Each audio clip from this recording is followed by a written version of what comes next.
It's time now for the Success is Subjective podcast. Here is your host and therapeutic consultant for young adults only, Joanna Lilley.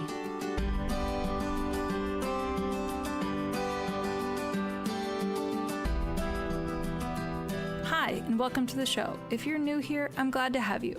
This podcast was formed to collectively build a bank of stories from normal people sharing their non-linear paths. Unfortunately, social media paints a narrow picture of what success looks like, so I'm doing my best to spread the news that changing course is actually common, and you don't have to know what you want to do the rest of your life when you're 18. If you're a parent worried about your young adult and whether their path is leading them to success, you're in the right place. I'm a therapeutic consultant who works with young adults to connect them with resources that'll help them get back on a better path.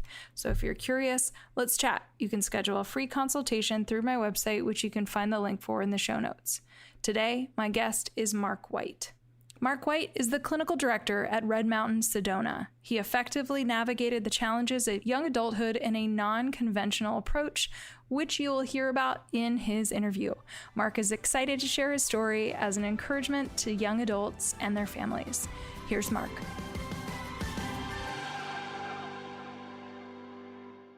Hi, Mark. Hi, Joanna. I feel like I might be slap happy during this interview, so I'm going to try to rein it in. But I'm really excited to see you and to have you be a guest on the podcast. Likewise. Yeah, it's great to be with you. Yeah, I appreciate it. Well, I feel like we've been literally talking about this for a very long time. So I'm glad to finally sit down and have this conversation. So let's just actually dive right in. Why don't you tell us, the listeners, where did you grow up and what was the messaging that you were getting about what you were supposed to do after high school?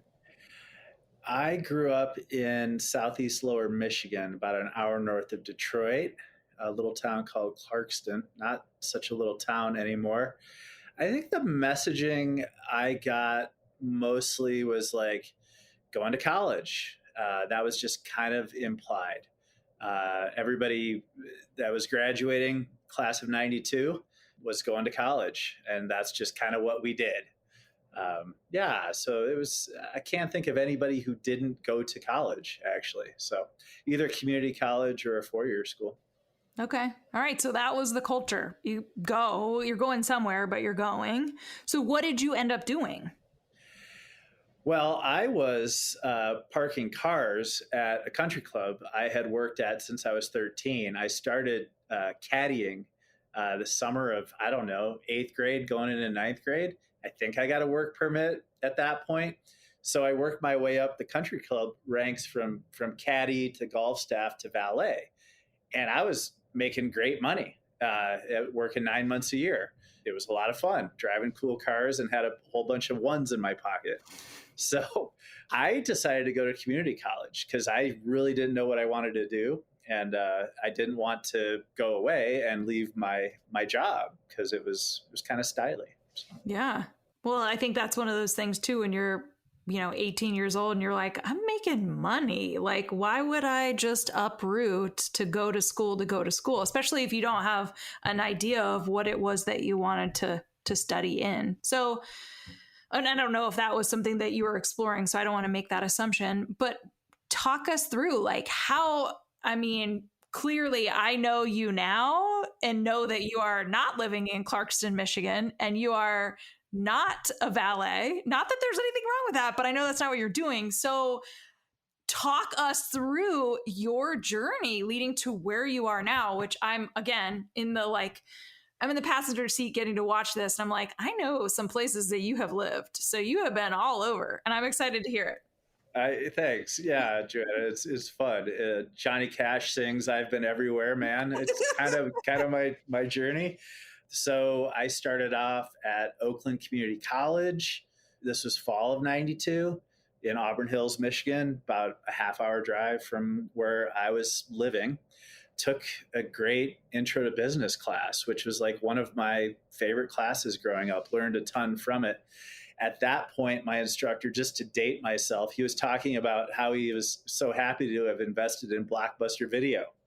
And how that stock was going gangbusters. And now okay, I don't know how his stock is doing anymore. So long story short, at that point, I was just taking general ed classes. I had really had no idea what I wanted to do because I was like making a lot of money, like cash money in my pocket, parking cars. So from there, I went to Oakland University in Rochester, Michigan, and thought I was going to be a history major. I did a semester of that, didn't want to be a history major, applied to University of Michigan Flint because maybe I wanted to be a nurse. And so I got into a pre-nursing program, took a nutrition course, which was another great course. I still draw upon that today. And so thinking I wanted to be a nurse, I got a job at Pontiac Osteopathic Hospital, like a level 1 trauma center in downtown Pontiac.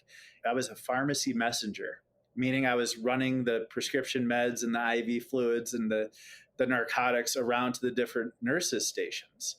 So I got to see all of the hospital. And it was such a trip. Like on one wing of the hospital was kind of just like the general hospital floors, but the other side was the ER on the ground floor. And then it was like the OB unit with the babies. So it was like such a interesting contrast of like people in like dire straits and then like people being born into the world. So I just got a sense of like what the healthcare industry was about and what I'd be signing up to be a nurse. And I was like, you know what? I don't want to do that either. So at that point, I was like, okay, I've got to get out of town because I'm just going to be parking cars for a long time if I don't do that. So I then applied to Western Michigan out in Kalamazoo, went out there for that fall semester. And at that point, I pretty sure I was still exploring history at that point, but yeah, didn't end up enjoying that. Ended up back parking cars. So it's like, I don't know, 90, 95, 96. And I'm like, like I'm 4 years out of high school. I think some of my, the people I graduated with were graduating college. And I like kind of was thinking like, what am I doing? Started to feel like kind of stuck, kind of like, not super happy. Started to get like pretty stressed out, feeling stuck. And so I decided to move out of state. But it was interesting how I found the school I wanted to go to. I was reading Outside Magazine, and the back page was a full page ad for Prescott College out in Arizona. And so this was before the internet. I actually called and got the course catalog from Prescott College, which was a great publication. It had all the bios of all the instructors, basically, and like the instructors talking about their lived experiences, and was just really inspired to go learn from these people. And so I moved to Prescott, Arizona in the January of 97 and got a degree in therapeutic use of wilderness, which is a mix of counseling psychology and wilderness leadership. And one of my colleagues, or actually one of my instructors who eventually became a colleague, Mona Treadway, taught me how to whitewater kayak and talked to me about this little program that she had worked at up in Southeast Alaska, the Ravens Way program, which was part of the Indian Health Service. It was an adolescent substance use treatment program that utilized wilderness expedition.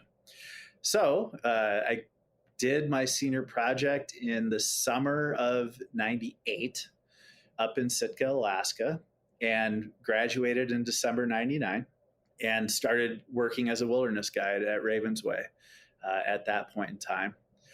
Long story short, fast forwarding, I did that. I was the head of school after that at a college prep boarding school in Crested Butte, Colorado. I decided after some time doing that to go back and get my master's degree, and got a master's degree in counseling and have worked in community mental health in Southwest Colorado for a number of years.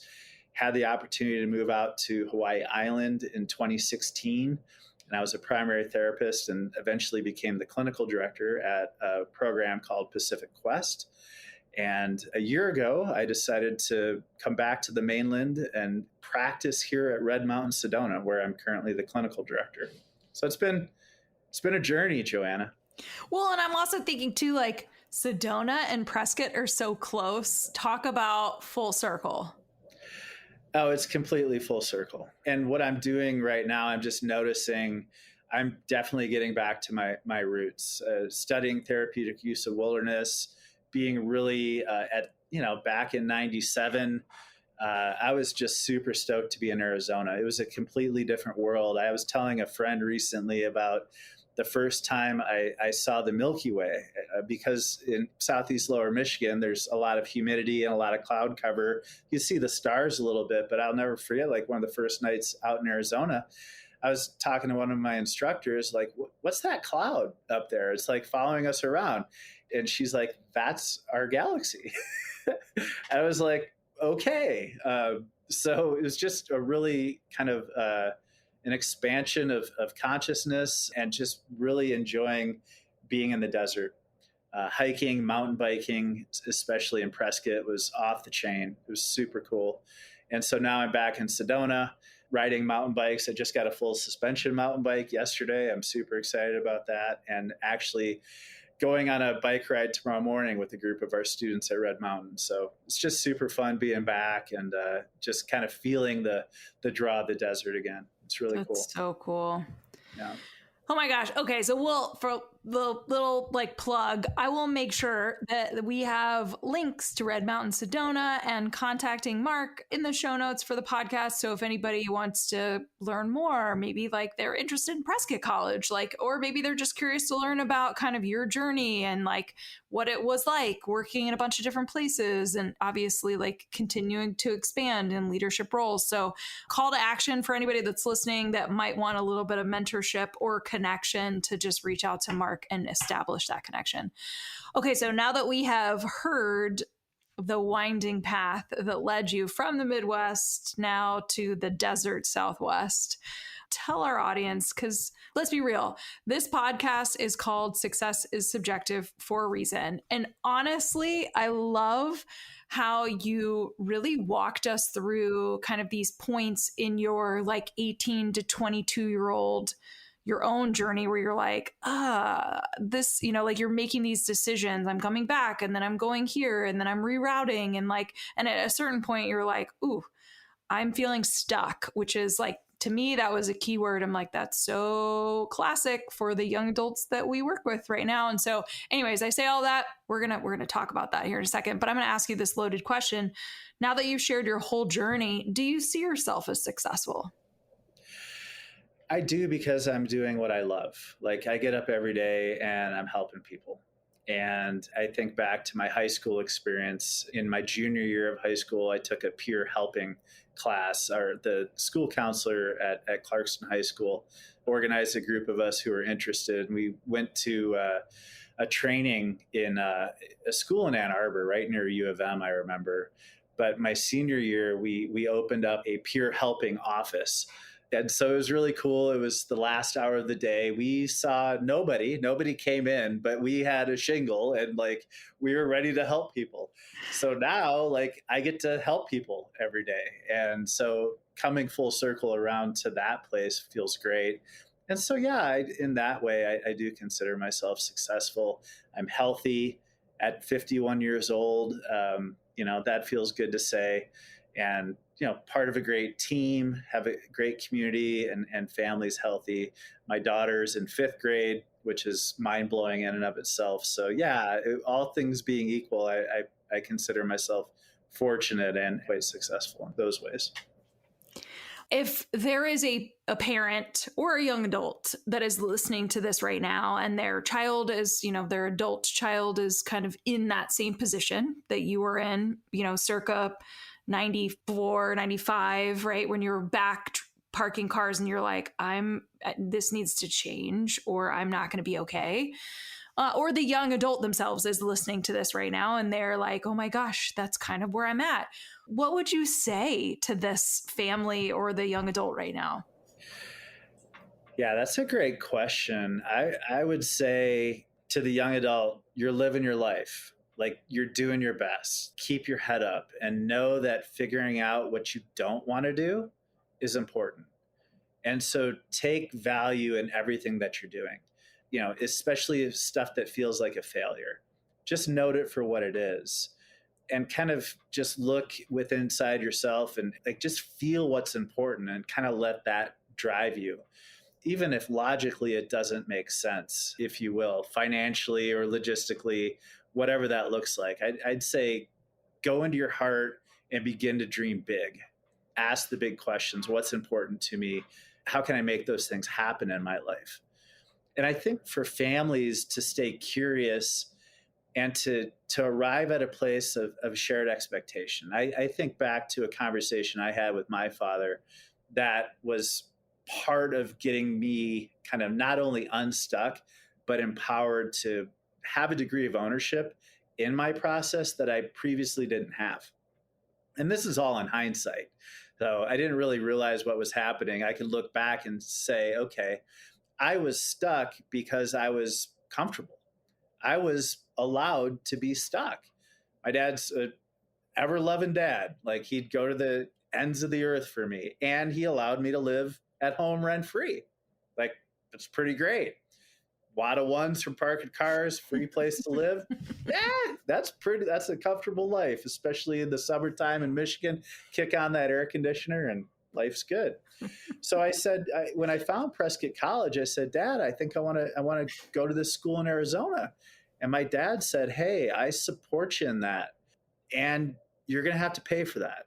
I'm going to pay for a school in Michigan. I'm going to pay for a school around here. If you want to go to Arizona and pay the out-of-state tuition, I'm going to ask that you do that. And that was a really important conversation of arriving at a shared expectation.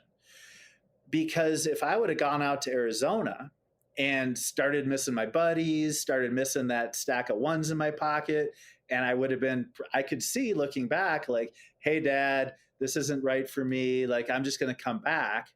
I wouldn't have any skin in the game.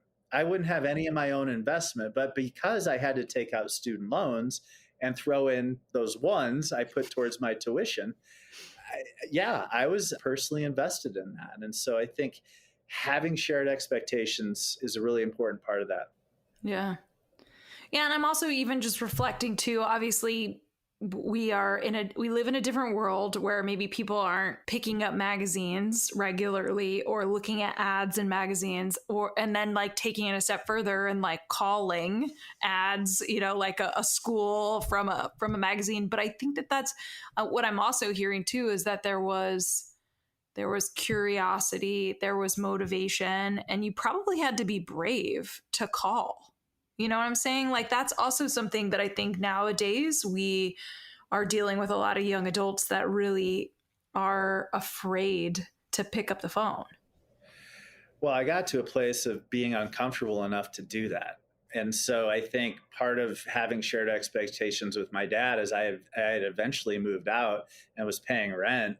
I was kind of out there on my own, but I wasn't happy with what I was doing. And so that was a motivating factor for me to pick up the phone. I also, around that time, something that's coming to mind now, I actually went to the Air Force recruiter because I was like, I don't know, like maybe I'll join the Air Force. And this was a Friday. This was in Waterford, if you're familiar with Waterford, on M59, and walked in and I was like, oh, really excited to join the Air Force. And the recruiter's like, well, come back on Monday. You'll take the oath and we'll get you started. And I'm like, great. And then the weekend came and went, and I didn't go to the recruiter.